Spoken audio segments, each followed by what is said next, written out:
সময়টা আজ থেকে প্রায় ৬,৫০,০০,০০০ বছর আগে, যখন আকাশ ছোঁয়া গাছপালা আর গহীন অরণ্যের রাজত্ব করত এমন সব দানব যাদের কথা ভাবলে আজও মানুষের রক্ত হিম হয়ে যায়।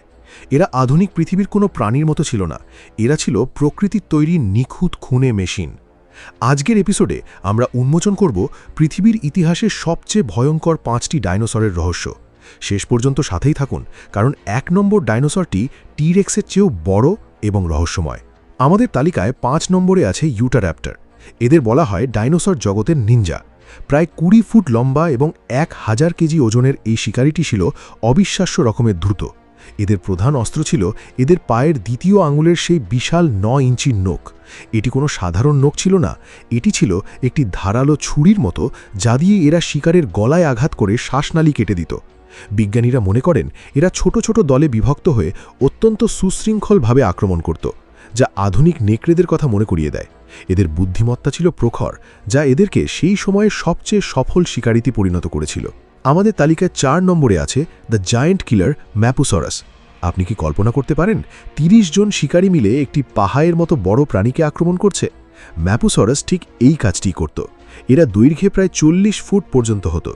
এদের বিশেষত্ব ছিল এদের দাঁত, যা অনেকটা করাতের মতো ধারালো ছিল। এরা সাধারণত একা শিকার করত না। যখন কোনো বিশাল আকৃতির আর্জেন্টিনোসরাস, যা পৃথিবীর অন্যতম বৃহত্তম তৃণভোজী, এদের সামনে পড়ত, তখন একদল ম্যাপুসরাস মিলে তাকে ঘিরে ফেলত। তারা বারবার কামড়ে শিকারকে দুর্বল করে দিত এবং অতিরিক্ত রক্তক্ষরণের ফলে শিকারটি মারা না যাওয়া পর্যন্ত অপেক্ষা করত। এদের এই হিট অ্যান্ড রান কৌশল এদেরকে অপরাজেয় করে তুলেছিল। আমাদের তালিকায় ৩ নম্বরে আছে সাদার্ন লিজার্ড জিগানোটোসরাস। দক্ষিণ আমেরিকার বিস্তীর্ণ অঞ্চলে রাজত্ব করা এই দানবটি ছিল টি-রেক্সের এক প্রবল প্রতিদ্বন্দ্বী। প্রায় ৪৩ ফুট লম্বা এবং ৮ টন ওজনের এই ডাইনোসরটির মাথা ছিল একজন পূর্ণবয়স্ক মানুষের চেয়েও বড়। এর কামড়ের ধরন অদ্ভুত ছিল। টি-রেক্স যেখানে হাড় গুঁড়ো করত, সেখানে জিগানোটোসরাস তার হাঙরের মতো দাঁত দিয়ে মাংসের বিশাল অংশ ছিঁড়ে নিয়ে আসত। এর গতিবেগ ছিল ঘণ্টায় প্রায় ৫০ কিলোমিটার, যা একটি দৌড়বিদ ঘোড়ার সমান। এর মানে হলো একবার যদি কোনো শিকার এর নজরে পড়ত, তবে তার বেঁচে ফেরার সম্ভাবনা ছিল শূন্যের কাছাকাছি। তালিকায় ২ নম্বরে আছে সেই নাম যা শুনলে আজও মানুষের কল্পনা শক্তি থমকে যায়, টিরাইলোসরাস রেক্স বা টি-রেক্স। উচ্চতায় প্রায় ২০ ফুট এবং ওজনে প্রায় ৯ টন এই ডাইনোসরটি ছিল শক্তির শেষ কথা। এর সবচেয়ে ভয়ঙ্কর দিক ছিল এর বাইট ফোর্স বা কামড়ের জোর। বিজ্ঞানীরা গবেষণা করে দেখেছেন টি-রেক্সের কামড় বর্তমান সময়ের যে কোনো প্রাণীর চেয়ে কয়েক গুণ বেশি শক্তিশালী ছিল। এরা শুধু মাংসই নয়, এদের দাঁত দিয়ে অনায়াসে মোটা হাড় গুঁড়ো করে মজ্জা খেয়ে ফেলতে পারত। এদের মস্তিষ্কের গঠন বলছে এদের ঘ্রাণ শক্তি এবং শ্রবণ শক্তি ছিল তীক্ষ্ণ, যার ফলে অন্ধকারের মধ্যেও এরা নির্ভুলভাবে শিকার করতে পারত।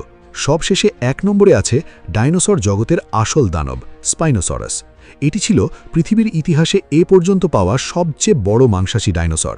এদের দৈর্ঘ্য ছিল প্রায় ৫০ থেকে ৬০ ফুট, যা একটি বড় বাসের চেয়েও বেশি। এদের পিঠে থাকা ৭ ফুট লম্বা পালের মতো অংশটি এদের শরীরের তাপমাত্রা নিয়ন্ত্রণ করত এবং অন্য ডাইনোসরদের ভয় দেখাতে সাহায্য করত। কিন্তু স্পাইনোসরাস কেন ১ নম্বরে? কারণ এটাই ছিল একমাত্র ডাইনোসর যা ডাঙার পাশাপাশি জলেও সমান রাজত্ব করত। এর কুমিরের মতো লম্বা মুখ এবং সূক্ষ্ম দাঁত দিয়ে এটি জলেও বড় বড় শিকার ধরত। এটি ছিল একাধারে একজন দক্ষ সাঁতারু এবং একজন ভয়ঙ্কর স্থল শিকারী। এর সামনে টি-রেক্সও অনেক সময় টিকে থাকতে হিমশিম খেত। প্রকৃতির এই বিচিত্র এবং ভয়ঙ্কর সৃষ্টিগুলো আজ বিলুপ্ত, কিন্তু তাদের রেখে যাওয়া ফসিল আমাদের আজও অবাক করে। আপনার কি মনে হয়, যদি আজও এরা বেঁচে থাকত, তাহলে মানুষ কি পৃথিবীতে টিকে থাকতে পারত? আপনার প্রিয় ডাইনোসরের নাম কমেন্টে জানান। ভিডিওটি ভালো লাগলে বন্ধুদের সাথে শেয়ার করুন এবং পরবর্তী ভিডিও কোন বিষয়ে দেখতে চান তা আমাদের জানান। ধন্যবাদ আমাদের সাথে থাকার জন্য।